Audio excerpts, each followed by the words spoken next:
các bạn đang theo dõi kênh YouTube của mình. Hôm nay mình sẽ tiếp tục review một chiếc máy giăng hoa. Mình sẽ sửa lại thay cái bát với làm lại cái đầu với lá.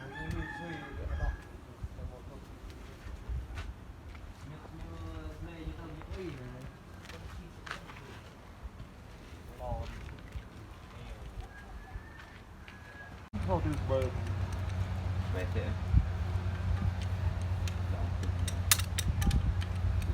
dầu nè chỉ là phải phải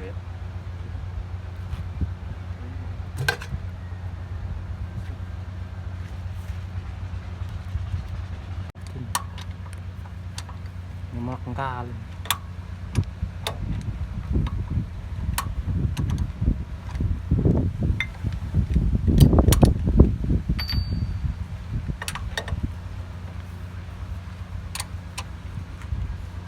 này sẽ phụ nó to cà tê là mình gọi nó sẽ từ từ to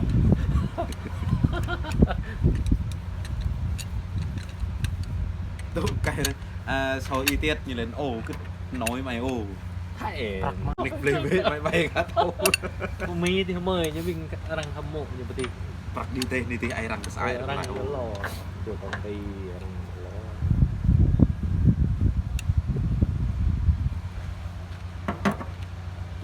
mày giáp mới số tụm phần nằm tay phần rồi nè quen sao cái đạp rụt đã được thả lần thứ mà mình như tôi vậy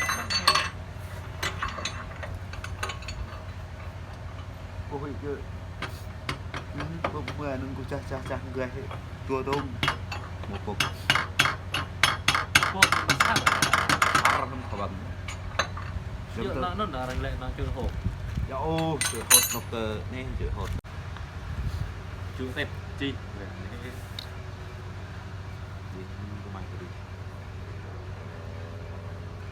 giờ Các bạn hãy lưu ý khi lắp xi măng mới thì bạn cần vệ sinh lau sạch cái phần này, phần rãnh này có bụi bẩn bám vào, mình lau sạch và cào thật sạch để chúng ta lắp xi măng mới để nó bền hơn.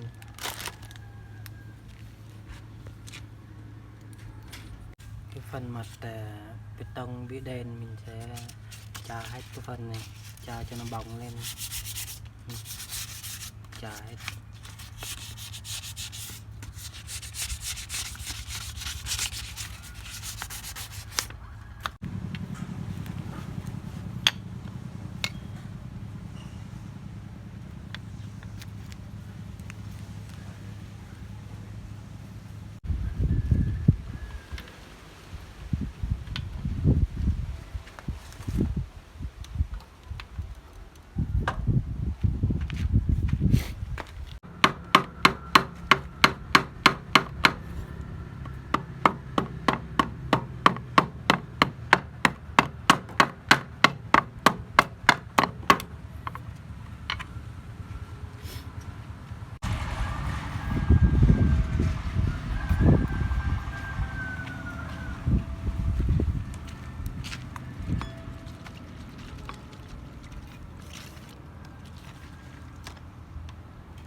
Các bạn đang theo dõi kênh của mình thì quan tâm đến video của mình thì các bạn theo dõi là nếu mà thay xi măng xong thì mình làm lại cái đầu với lát nữa, phải xoay lại cái bộ số bắp để cho nó kín hơi.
nay tất cả là bác với làm lại cái đầu chuối lát.